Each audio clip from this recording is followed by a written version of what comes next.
Pode ser uma peça mecânica, pode ser uma peça decorativa. A questão é, quando você começa a fabricar em maior quantidade, todo o tempo que você ganha é precioso para aumentar a sua produtividade. E não é só a impressora, mesmo sendo rápida, que vai resolver o teu problema. Você tem que entender as configurações para otimizar suas impressões 3D e fabricar mais em menos tempo e aumentar o seu lucro. Para fazer esse estudo de ganho de tempo, a gente vai usar essa peça aqui. Isso aqui é um porta-lápis. Imagina que você vai fabricar 100, 200, 300 desse. Se você consegue economizar metade do tempo. Então, vamos lá trabalhar no fatiador com essa peça aqui para que a gente possa imprimi-la em menos tempo com a mesma qualidade. E a gente tem aqui o nosso porta-lápis. Eu quero lembrar algumas coisas enquanto a gente vai fatiando aqui o inicial. Essas configurações podem variar de peça para peça. Essa metodologia pode mudar um pouquinho, mas a ideia é a mesma. A gente quer mostrar aqui o quanto você pode varrer as suas configurações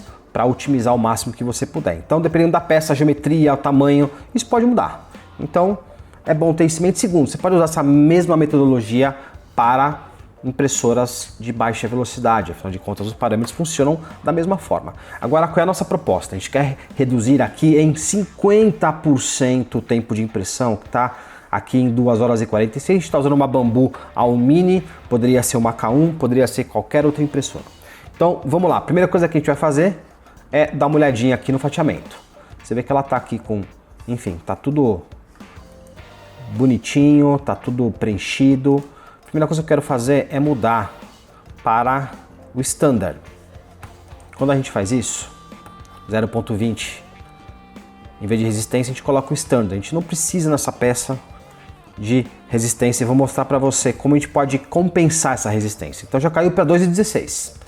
Então vamos lá, primeira coisa, vamos mudar aqui a espessura de camada de 0.2 para 0.24. Vai aumentar um pouco, não vai mudar a qualidade da peça. Nesse tipo de peça já caiu para 2 horas e 10, olha só. Só que a gente tem aqui em fio, só que aumenta o tempo de impressão. A gente pode deixar isso aqui oco, desde que a gente aumente aqui a parede interna. Vamos fazer isso já então. Então a primeira coisa, eu vou tirar o enfio. De 15 vai para 0.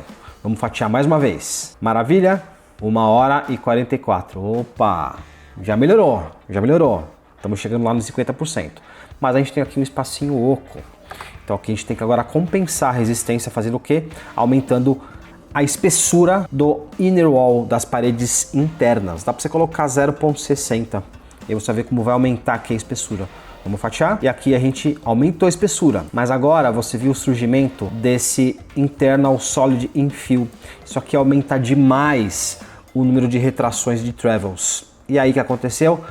O teu tempo de impressão aumentou, foi para 2 horas e 26. Ainda estamos ganhando, mas a gente aumentou. De 1 hora e 40 e pouco foi para 2 e 26. Como é que você faz para tirar isso aqui? A gente vai aqui no Strength, né? E tira o Ensure Vertical Shell Thickness. Ele vai eliminar qualquer enfio sólido lá dentro. Então você vai lá de novo, fatia. Voltamos a 1 hora e 42, beleza. Então a gente tem aqui, ó, a parede interna, ela tá um pouquinho mais grossa do que a parede externa. E a impressora dá conta, nesse caso. Muito bem, esse tipo de estudo que a gente está fazendo, ele é muito melhor aproveitado quando você sabe trabalhar com os parâmetros. E para você dominar os parâmetros de fatiamento, dominar a operação da sua máquina, você tem que ter um curso, você tem que ter um certificado reconhecido pelo MEC para testar que você é um profissional de impressão 3D. Vem com a gente para nossa formação Impressão 3D Total, desde 2016, formando os melhores profissionais de impressão 3D do Brasil. Lista de espera, tá aqui na descrição. Quero ver você com a gente para se tornar um cara fera na impressão 3D.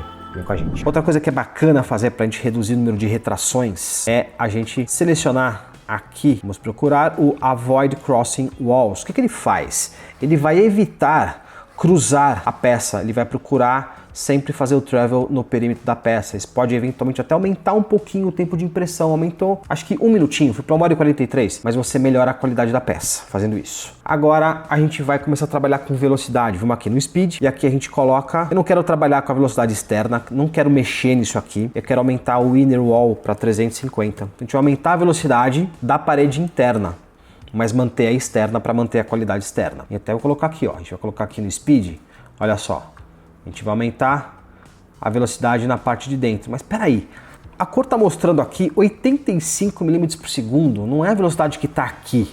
Por que isso acontece? A gente tem uma limitação nos parâmetros de material, que eu vou mostrar aqui na configuração de material. Primeira coisa, no cooling, a gente tem aqui ó, o tempo mínimo de camada, 8 segundos, dá para colocar 2. Mesmo que a camada tenha 2 segundos, ele vai manter 2 segundos, ele não vai reduzir velocidade para que você possa manter o 8 no mínimo. Senão você vai perder tempo. A velocidade mínima, em vez de 20, vamos colocar 50. Aí você vai ver que vai liberar um pouco mais de tempo. A gente mantém, né? Tá vendo aqui que não mudou muito a velocidade, inclusive aqui o line type. Continuamos em 1h42, mas por que isso, Oswaldo? Agora eu vou mostrar. Tem um parâmetro aqui que é o pulo do gato, que é o Max Volumetric Speed. É a máxima velocidade volumétrica. É o quanto de volume, no máximo, a extrusora pode adicionar. Quando você coloca esse número aqui, ela vai travar a velocidade para que o volume não aumente tanto na extrusão. Mas a gente sabe que PLA convencionais em impressoras rápidas, com 21 você consegue fazer a extrusão numa boa sem ter subextrusão. Tem que testar o material antes, tá? Agora, quando eu aumentei de 12 para 21, olha o que vai acontecer. 1h20. Por quê? Porque você liberou o potencial da máquina. E aqui você vai no speed, agora sim, está imprimindo o externo a mais ou menos 230, né?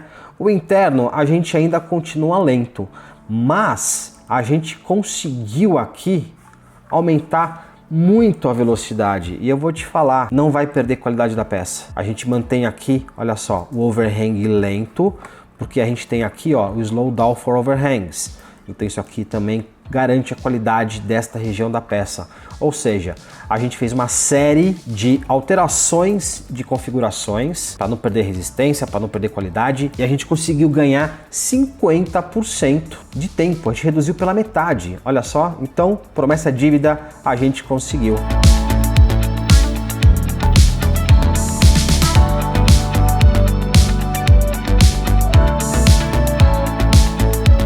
Ela tá resistente, firme, sólida, e a gente conseguiu reduzir um belo de um tempo, quase 50% para fabricar esse porta-lápis, que pode custar talvez R$30, mas se você fabricar o dobro no mesmo tempo, você pode vender mais e pode ganhar mais. Se você quiser saber mais sobre impressão 3D, vou deixar mais vídeos aqui para você continuar aprendendo através dessa, que é a verdadeira Academy da impressão 3D da América Latina.